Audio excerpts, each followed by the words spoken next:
All right, my friends, before I get started, I just want to show you that I have evidence to support the claims I'm making of these giant creatures, DNA tested, CAT scans. I'm going to go through the whole thing with you, and my interactions with Yale University.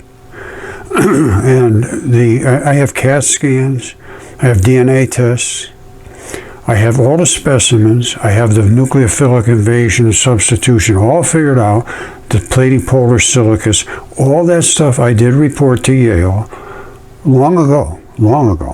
And I have a paper I wrote in 2015 up on Academia.edu, explains all this stuff.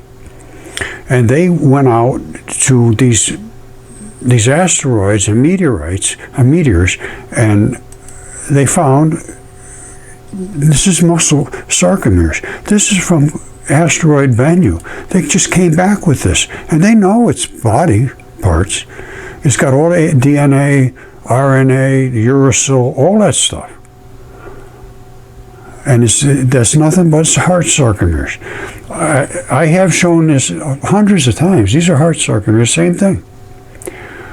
And this is from a heart on Earth. This is from a heart in space. I'm sorry, it's what it is. And these are hearts on Earth, too, that are just gigantic, too. And I have specimens here that are every bit as good as size of that, but just bits and pieces like this hair follicle, 2 inches wide. I would imagine that would probably work with something about that size. And I have a fingertip here that's 3 feet long. Somewhere, here it is right here. 3 feet long. That's a fingertip. That's a fingernail. DNA tested. This is a hair follicle, and I show this so many times over and over. It's tiring. It's very tiring. That's the muscle attachment. That is the sebaceous gland. That's the hair shaft. That's the root, and those 2 little dots are the hair papilla. I probably will show this over and over during this video. I don't know. I get lost in these presentations because there's so much, and I get interrupted very frequently. But I'm going to go through all of this stuff at some point or another. And the stuff on Mars is sarcomeres too. Those are heart sarcomeres, or some kind of sarcomeres from muscle. They didn't come from millions of years. They came from an impact long ago, recorded by Velikovsky from all the ancient cultures on Earth. 100% of them had this same story, that we had a cataclysm, global flood, and all the evidence that I will show you supports exactly that. Extreme amount of silicates came up from the ocean floors, which is a siliceous ooze, very heavy and dense silicon, so it sinks to the ocean. And they say, well, we can't account for this. Well, I can. It's because of this and the boiling of the oceans and the substitution of the nucleophilic substitution. And these things are not small. So let's just start it off with that. And then I'm going to start bragging a little bit about, I have some qualifications. I'm certified with the government, with the, Army. As I have a 139 GT, and back then you needed a 136 to be considered a genius, and I had a 139. So, well, as a matter of fact, let me just show you.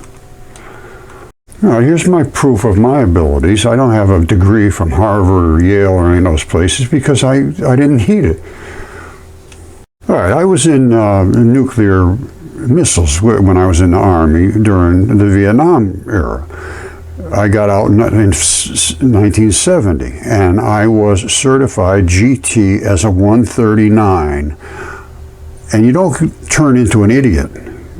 If you continue to learn, which I did, I continue to gain more information and more technical ability. This is GT means technical ability, not just the names of capitals of certain cities and so forth. That's just inconsequential knowledge. My knowledge was the ability to understand things, how they work and operate.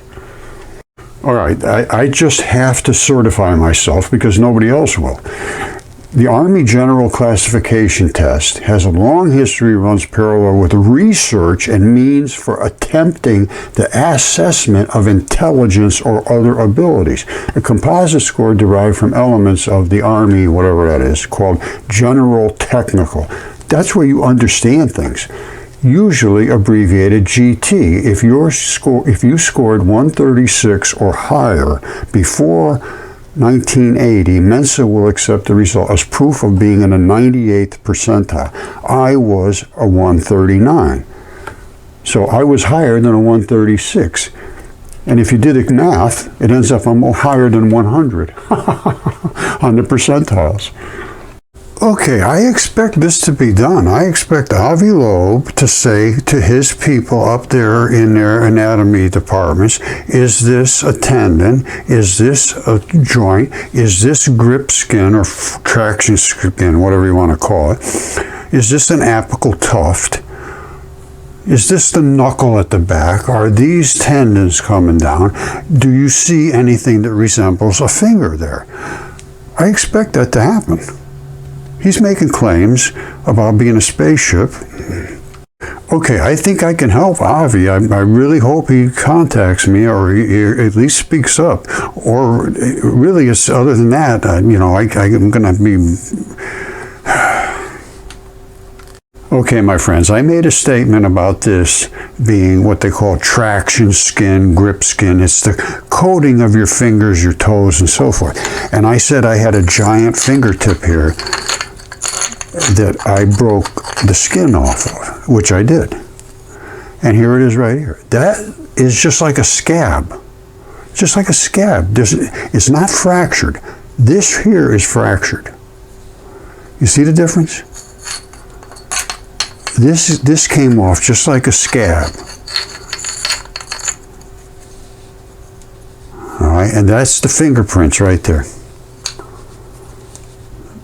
As I showed you, hold on. Here it is right here. That's this. I broke it some more to look in here to see if I could find some more blood. And I did. Well, actually, I got the blood down inside. Inside of fingertips and toes and so forth, there's just tons and tons of blood. And it came out almost just like blood. So anyway, I sent it off, had it tested, and perfect. And you can see it's just literally like a scab. Just like that. It was glued almost, like when I whacked it with the hammer, it just popped right off. I was surprised. I thought it was going to fracture in like this stuff, and it didn't. It came off. And when it first came off, I think it was all in one piece. This goes a long time ago. This goes back for about 12 years. And I had it DNA tested, and then I had other stuff CAT scanned. Now this was that's grip skin. Avi Loeb has his own grip skin right there. That's grip skin. You see it? That's grip skin. And this right here is all of the little fibers coming off of this apical tuft, which is a little ball at the end of your fingertips, which has a ton of little holes in it. And I have one eroded here somewhere. Right there. That's what an apical tuft is. It sits right at the end of your fingertips. And all of these fibers this fiber turns into balls, and they lock in out there. That's a fingertip. Anybody that's an anatomist is going to know that. They're not going to miss this. All right, so you saw this, and you saw the fingerprints, and you saw all that stuff. And I was DNA tested, excellent quality DNA. It's approximately 36 inches, completely full to the front, to the tip, to the back. That's the little pad that rocks. I think I've explained all this. Now, not only that, I have another one here that is a giant left hand. And this right here is the grip skin on the palm of your hand, the same stuff. Only it's not as thick as the other one. This is a little thicker because it was 3 feet long. But it's just still grip skin. And I have the fingertips and all that stuff. And as a matter of fact, this is a piece from the eroded apical tuft of this hand, and I have fingers and knuckles and all that stuff, and this was DNA tested as well. Now, if you don't believe me that this is a left hand, all you have to do is think about this. That's the cleave in between your fingers. I mean, in your pads of your hand. This right here is a tendon. Lay your hand back tight, and then you're going to see you have the same thing right here. If you run your hand back and forth, you're going to feel, you go thump, thump, thump, thump, thump, and that's where your tendon is. This is the pad of your hand. This is this bumpy pad right here, so you got a fluffy thing. All right, your thumb sticks off this way, the little finger runs right off that way. We're only up to about here. Somewhere right here. And then the fingers ran up there. And I got the fingers and I had them CAT scanned. One of them here somewhere.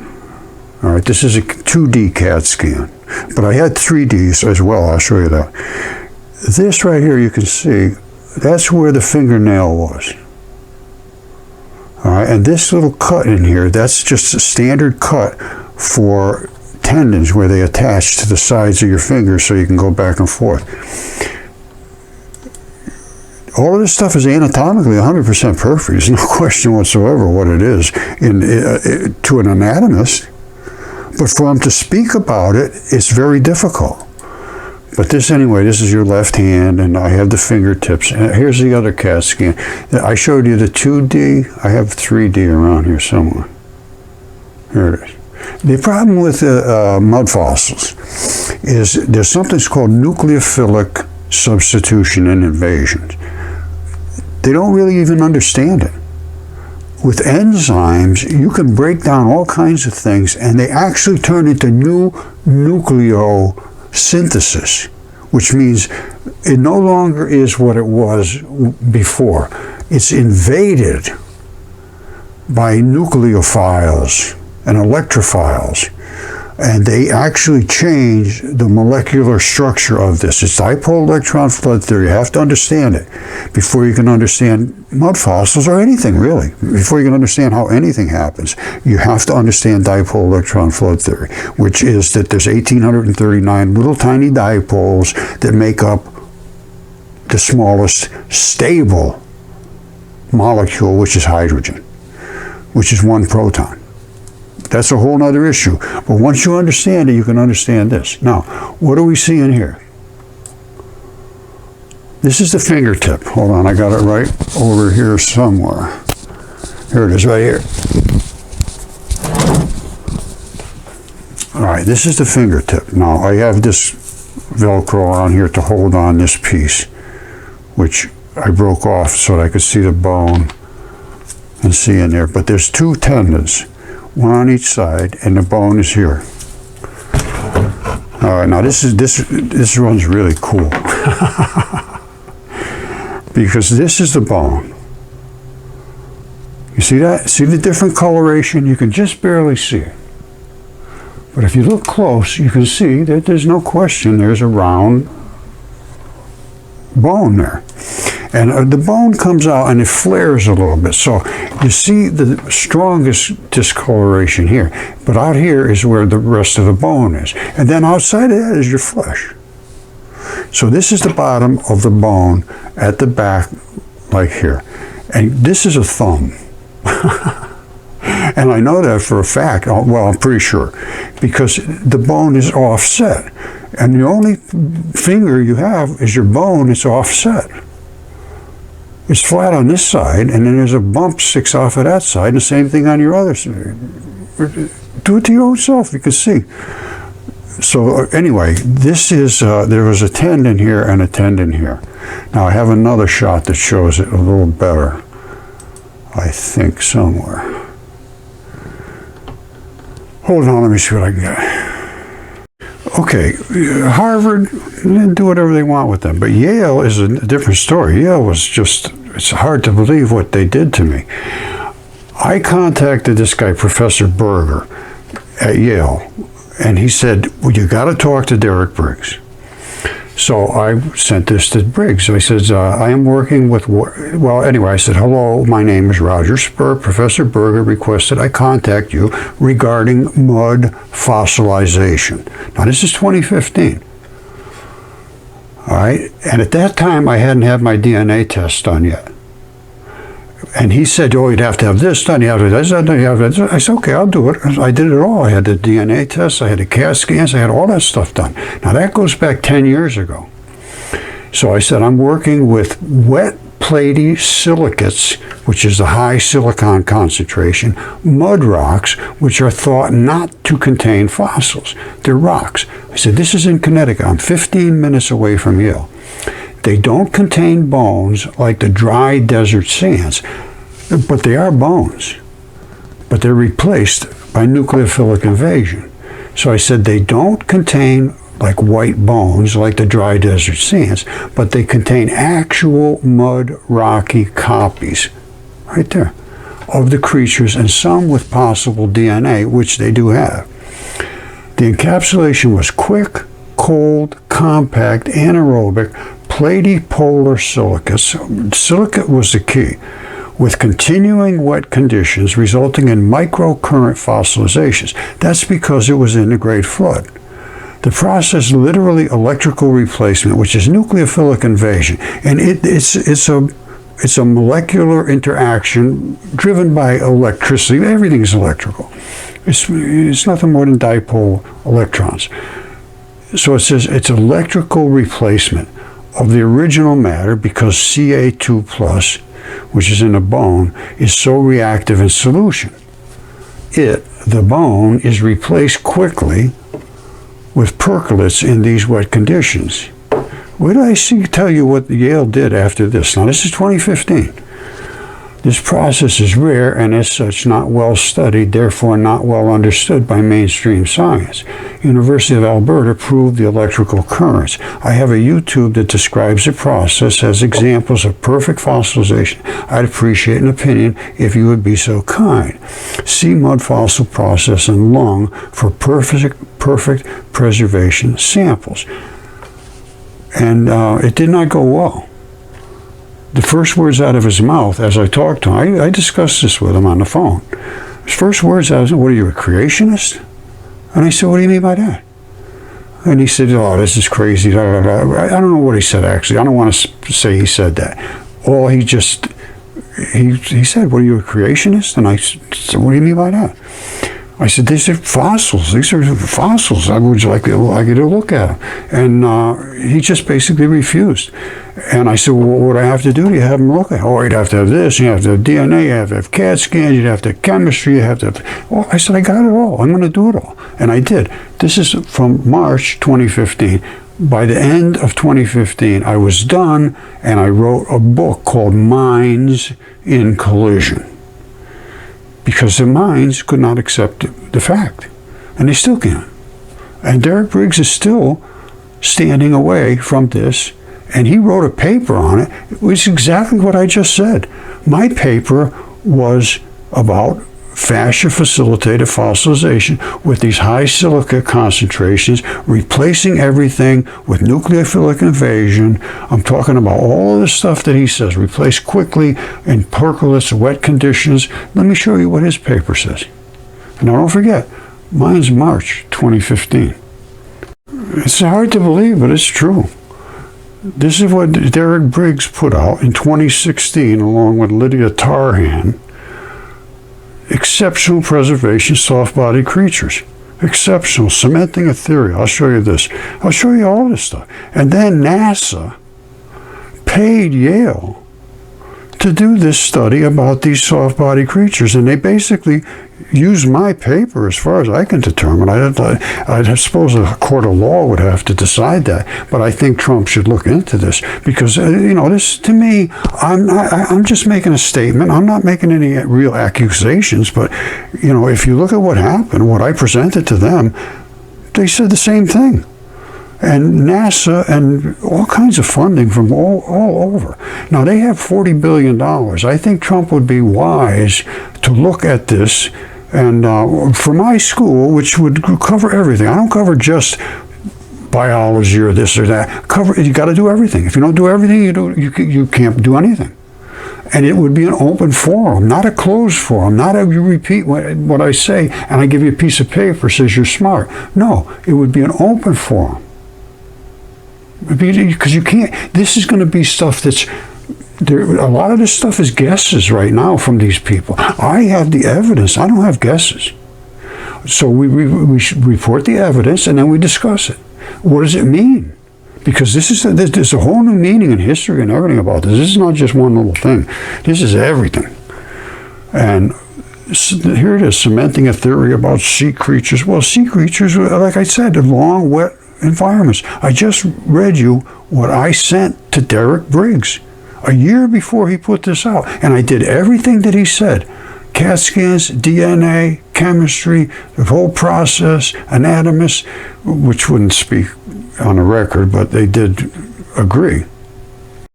All right, you can come up here and read his paper, but it's exceptional preservation of soft-bodied creatures promoted by silica-rich oceans. Platypolar silica is exactly what I reported. And I reported the nucleophilic substitution, the wet, excessive, everything. And they took credit for it.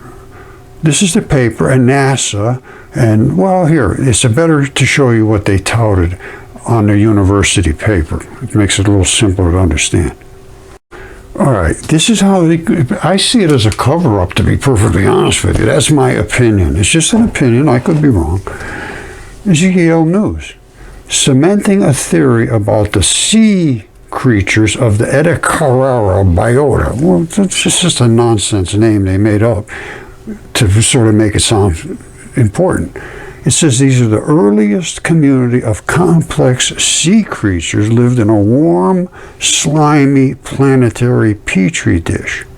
It nurtured a broad array of exotic species. Slimy, warm, slimy biology that turned into human beings.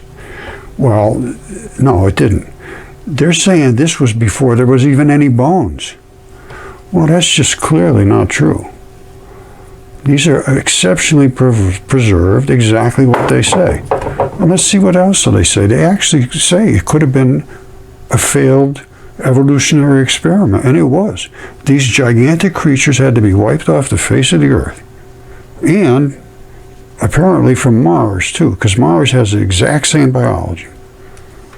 Okay, I either have already or will show 100% evidence of my claims about mud fossils, and here's what AI claims about my claims. If Roger Spur's mud fossil theory were scientifically validated, which means they have to look at it, it would represent a radical paradigm shift. What does a paradigm mean? Paradigm, what does that mean? It means everything that you can think of has to change. You have to look at it from a whole different perspective. Paradigm shift in geology, biology, paleontology, possibly even human history. Not possibly, absolutely. Here's a breakdown of what would change and why it would be so disruptive. Why it would be so disruptive. That's the problem. Okay, so what does AI say about mud fossil theory? Well, they say if Roger Spur's claims were correct about mud fossils being from gigantic creatures and organs and all that, and they preserved these soft tissues, blood vessels, even DNA, theory's not accepted because it's unverified, they say, pseudoscientific, lack of reproducible peer-reviewed evidence. I have reproducible evidence. They can reproduce it. I've already done all the work. I've done the CAT scans. I've done the DNA. I've done all the evidence, and then Yale basically took credit for my work as far as I could see. Their paper was nothing more than what I supplied to Derek Briggs. And here's what it says. If my stuff was proven correct, here's what would change. Basically everything. Geology would be rewritten. Paleontology would revolutionize. Human planetary history would shift. Biochemistry and preservation science would expand. Scientific method itself would be challenged. Why scientific community doesn't accept it? Lack of peer review. That's all it is, lack of peer review. If they peer review it and they say it's not true, then you got just people that are literally frauds. They don't do their job, and they can get away with it because they just say, well, we're not going to look at it because we're not going to peer review it, so it's not peer reviewed. That's just not right. It's just not right. I mean, I don't know how anybody can accept that, but that's what's happened. No consensus from geologists, paleontologists, no, because they won't look. Extraordinary evidence requires extraordinary evidence. Extraordinary claims, which mine are, there's no question about that, but I have the extraordinary evidence. And it has been supplied. They say it has not been supplied. That's wrong. In summary, if Roger Spur's mud fossil theory were proven correct, it would radically alter modern science, everything, reshaping geology, paleontology, biology, even history. It would be one of the most disruptive discoveries of all time, akin to proving the earth is hollow or that humans coexisted with dinosaurs. Well, I got a lot more to talk about that. That said, extraordinary scientific claims require rigorous proof, which I have. If Spur or others could provide reproducible evidence under peer review, which I can, it could initiate a true scientific revolution. Would you like a breakdown? No, we already have it. Thank you. I appreciate your time, AI. Okay, my wonderful friends, this is a paper that I wrote in 2015 about fascia facilitated fossilization, which is how mud fossils form, and I was pretty detailed about it. I have 45 papers written up on Academia.edu. 817 followers, but that's pretty good for academic stuff. Now, but they won't let me publish anywhere else, so this place is fabulous, Academia.edu. If you have something that you want to put out there, you can do it, but nobody pretty much pays attention, but at least it's there, and now you can come back and see it. Now, I wrote that mud fossils are exact copies of original creatures separated on the fascia and skin separation planes. And it is because of the fascia. All of this stuff is fascia. The coating is fascia. And basically it's collagens. All right, that right there is collagens. And it's the meat actually preserved, but it preserves due to this. I call it out exactly how it happens. And it's an invasion. There's 20 types of collagens and keragens, and there's different acids and salts, and a lot of it is the silicon. And I already talked about the process, and that was in that email that, or maybe I didn't talk about it yet, but I will. The email that I sent to Derek Briggs, I said, this is the whole process. I explained it to him. I gave him these papers. I gave him all this stuff, and a year later, he wrote that paper right here. This is from 2016, and basically took credit for this work. And this is the paper that they touted on Yale News on campus, and it makes it a little easier for the average person to understand. The rest of the stuff is just mumbo jumbo words that don't make sense to the average person. This does. All right, so here we are, Yale News. They're saying they're cementing around these creatures. They're making a pun of it, cementing a theory about the sea creatures of the Ediacara biota. Now, they're talking about sea creatures. They're saying the entire world was covered with these sea creatures. The entire world. What does that mean? That means a gigantic flood. They're found everywhere on the world. There's not a single area in the world that doesn't have this.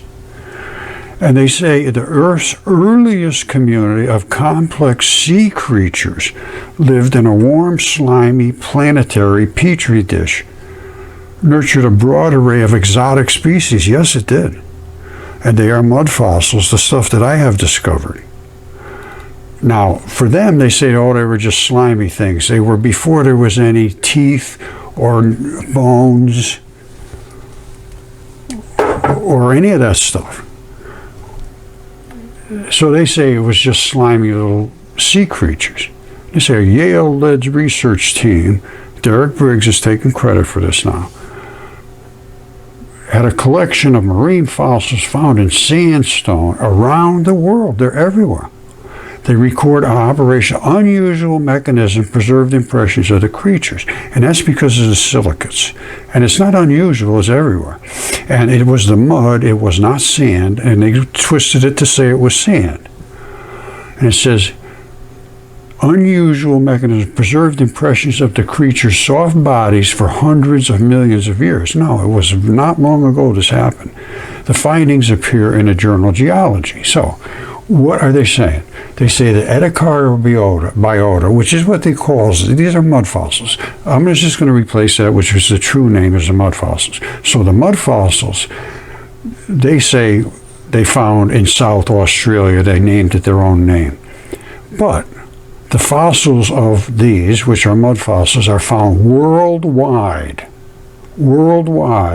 in rocks ranging in age from 540 to 580 million years old. That's the Triassic. That's the Triassic. And wait till I show you about the Triassic. Now it says the creatures themselves were as small as little tiny things, which I agree, and as large as 1 meter. I showed you, or will show you, that they were absolutely stunningly large, and they lived in these dense, diverse communities on the seafloor. The whole world was a seafloor. They said it worldwide. They're worldwide in this one layer, which they call the Triassic. And it's a red bed, a gray clay, and a black cap. And again, when I show you what evidence I have about that, it is going to knock your socks completely from your feet. Because I live on the most excellent Triassic rock in the world. In the world, and they know that. This is exposed Triassic. I am on the Triassic layer that is just all washed away, and here it is right here. And it's in my yard, and all these things came from that Triassic era. That's a bone. That's a goose. And here's his feathers. And I know the why it happened is because of the silicate-rich oceans, which I described in detail to Derek Briggs in my paper and all that stuff. Now they're saying the same thing, only they're saying, oh, it's sand, and it had, listen to this. So they're saying the creatures were worldwide in diverse communities on the seafloor. Many of them, now this is in quotes, many of them outright bizarre in appearance and do not resemble any organism alive today, said Lydia Tarhand. All right, remember this. This is just overwhelming evidence. She's saying, this is Lydia Tarhand, and she was copied in on these emails. She knew that I had presented this stuff to Derek Briggs. So it was everybody knew, all the way up to the president. I emailed everybody. Are the Ediacara organisms, which are mud fossils, some sort of failed evolutionary experiment? Yes. They had to be wiped off the face of the earth because of creatures like this. And you say, oh, what is that, Roger? Well, guess what it is? It's a hair follicle. All right, this is the thing that's in your hair. That holds your hair. You see that? That's the muscle right there. That's the erector pili muscle. It locked right in there. So you can make your hair go up and down like this. Now, that's the hair shaft. I mean, it's the shaft coming out the top. All right? This over here is the sebaceous gland. And it's gooey. It ran right up to the hair shaft to lubricate it. This at the bottom is these two little dots there. Can you see those? Those two little dots are the hair papilla. Now this is completely nucleophilically substituted in this wet mix of whatever the chemistry was, and virtually everything. But when you see membranes, They don't change like everything else. Membranes are what coats everything. That's the fascia. A membrane is basically fascia, and membranes surround all your little muscle fibers. And I talk about this in my paper. I say fascia separates every single filament from other filaments, all your tendons, all your muscles, or everything. That's why this thing came out so flawless, is everything's coated with its own little rubber bag. That's just the nature of it. Now, I have discovered things that do not fit anything that's alive now. Absolutely, a lot of them, a lot of stuff. And a lot of stuff that's just huge, but it is very, very similar to what's alive today. So are they related? Yes. And that's what they want to know. Are they related? Well, I can tell them yes, and let them write a paper about that. And don't forget, this is from, maybe it's a failed evolutionary experiment, yes. Or do they include ancestors of animals that colonized the ocean today? No, they were everything. There's all of these body parts are here. They're undeniable, except if you say they're not peer-reviewed because you won't peer-review them. I don't see that as being a fair system. It's not a fair system. You're not allowed to publish unless you publish what they want you to publish. And they say, well, they're not peer-reviewed.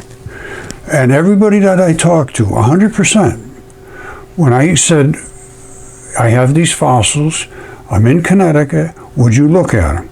They said, oh, you're in Connecticut, go to Yale. I said, I tried, and I sort of tried to dance around a little bit, but by the time I said, well, they won't look at them. Well, that's because they're probably not true. And I said, well, will you look at them? No, absolutely not. And nobody would. So I tried everybody. I tried Harvard. I tried Avi Loeb. I tried everybody. And I actually took a course at Johns Hopkins for genomics, because I had all of my DNA tests and everything, because I know that the professor was supposed to be a real top shot guy. It was Steven Salzberg. And he's supposed to be a hot shot on this ancient DNA.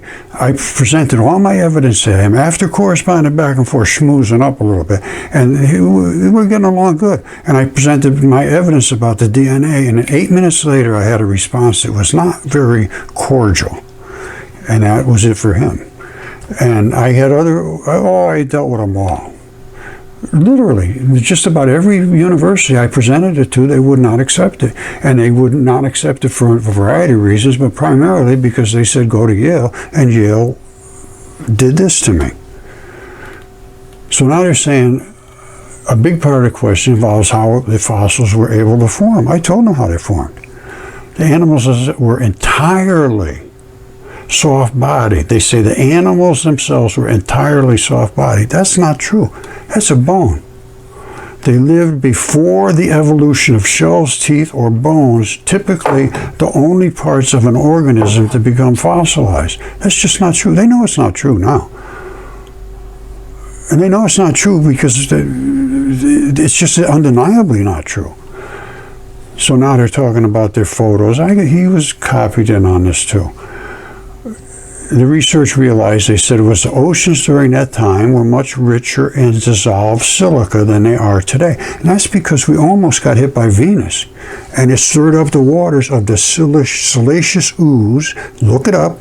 It's 2.5 times heavier than water. It sinks to the ocean bottom. And when we had the Great Flood, all that stuff came up. Platy, polar silicates. They make sheets and plates. And they're quartz, basically quartz. And that's what stabilized these creatures very quick. And they agree with this.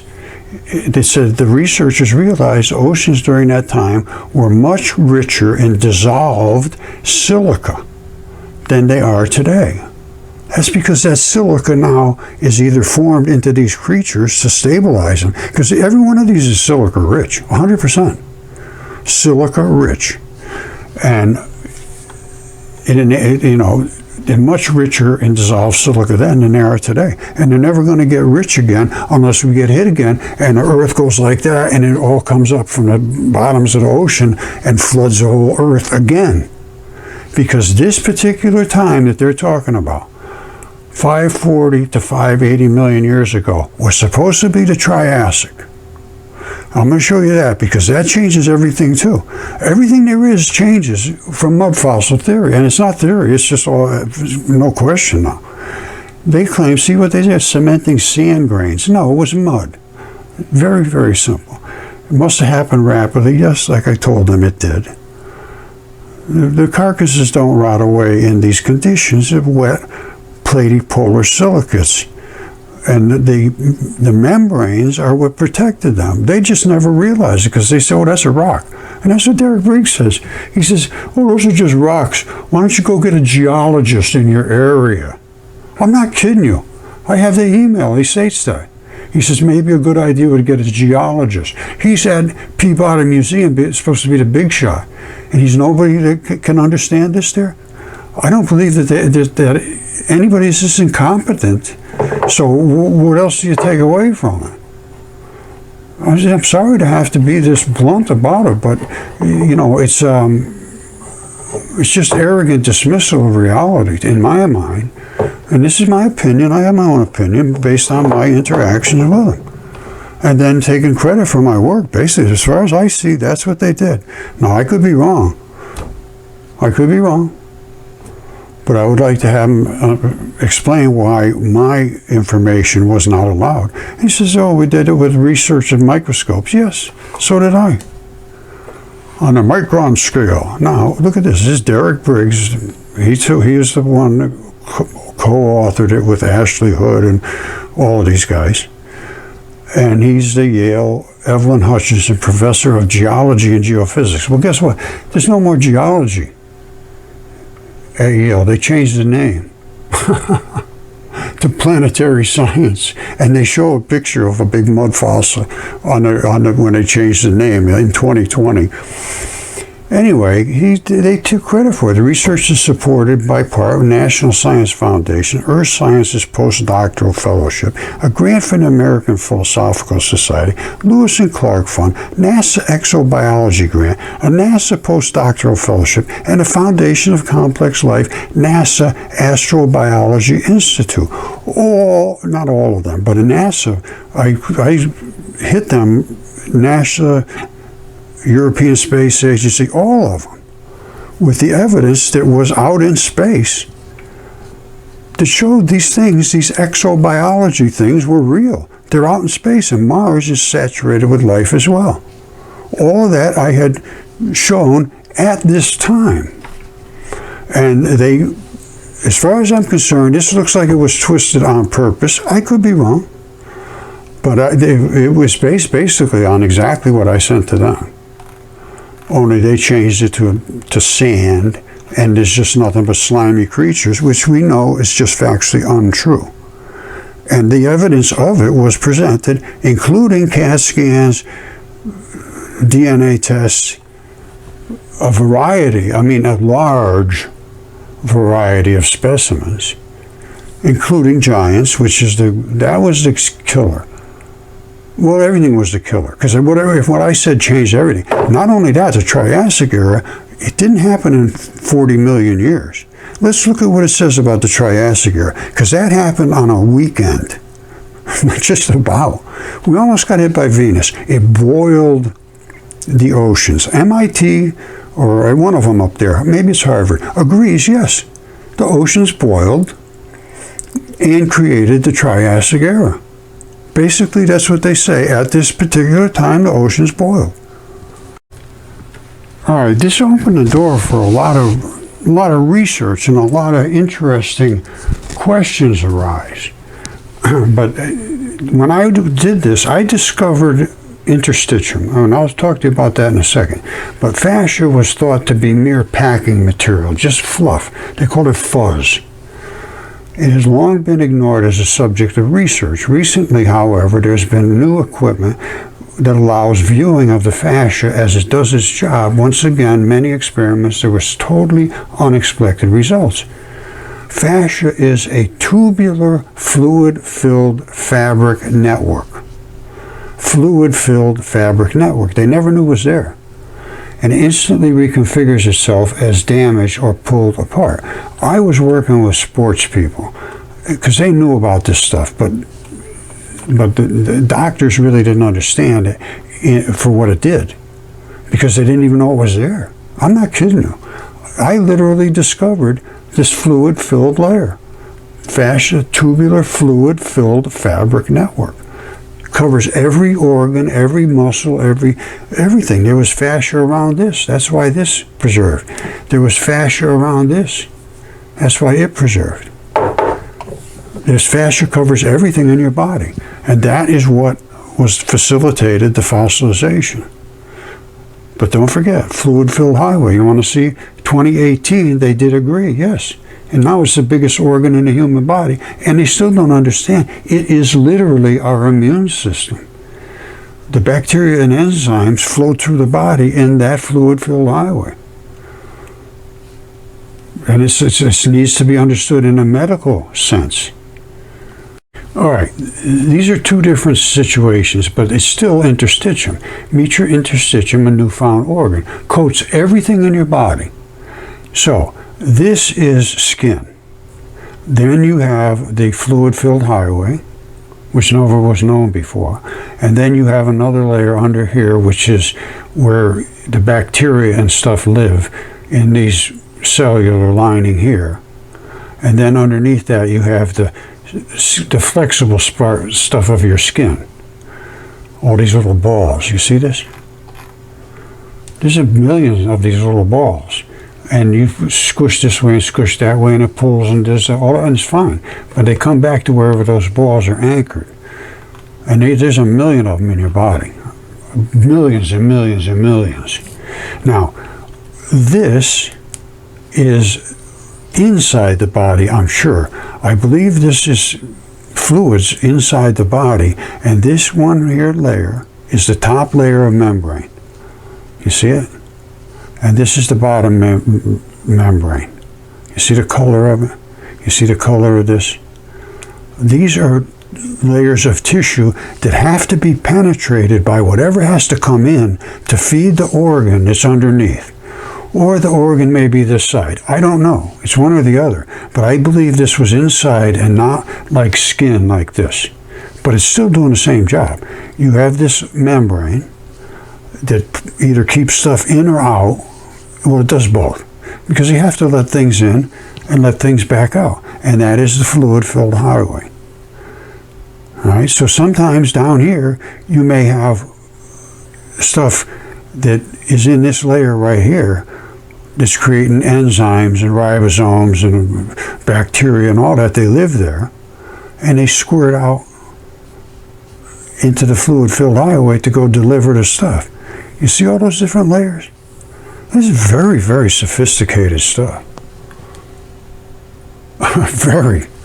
And that's just one layer of tissue. In us, you'd be able to see right through that.